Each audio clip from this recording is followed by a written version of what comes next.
আবুল হোসেন ভাই, তারাবির নামাজের কথা কোরআনে কিন্তু কোথাও নাই, একদম পরিষ্কার। আমরা হাদিসে পাই, বুখারীতে এই ঘটনাটা আছে। কিয়ামুল লাইল, রাসূলুল্লাহ রাত্রিকালীন দাঁড়িয়ে দাঁড়িয়ে সালাত করতেন। রমজান মাসে তিনি একটু বেশি করেছেন।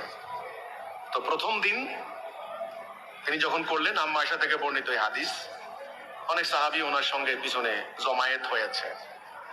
পরের দিন তিনি 8 রাকাত করলেন, সংখ্যা বেড়েছে। তৃতীয় দিন তিনি 8 রাকাতের সঙ্গে আরো 3 রাকাত করলেন, 11 রাকাত, সংখ্যা বেড়েছে। এই অবস্থা দেখে রাসূলুল্লাহ সালাত কন্টিনিউ আর করলেন না।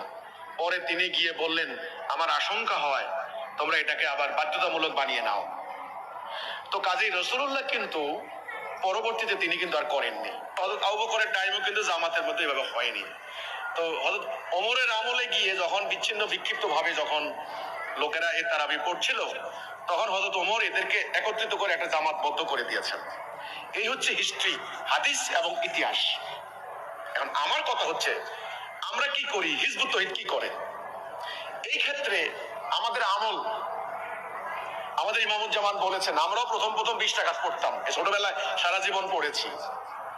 এই সত্যটা জানার পর এখন কি করছি দেখেন, এশার নামাজটা পড়ি, পড়ার পরে তারাবির জন্য ইমাম সাহেব এলান করেন আমাদের মসজিদে।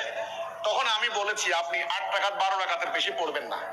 যাদের ইচ্ছা হয় 4 রাকাত করুক, যাদের ইচ্ছা হয় 8 রাকাত করুক, যাদের ইচ্ছা হয় 12 রাকাত করুক, আর যাদের ইচ্ছা না হয় না করুক, কাউকে বাধ্য করবেন না। এটা কোনো ফরজ নয়। কথা পরিষ্কার হলো কিনা?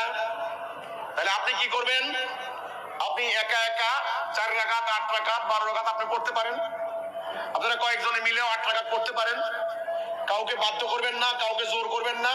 এবং এটা যদি মনে করেন তারাবির নামাজ না পড়লে পরের দিন রোজা হবে না, তাহলে একেবারে সুস্পষ্ট গোমরাহি, একদম পরিষ্কার।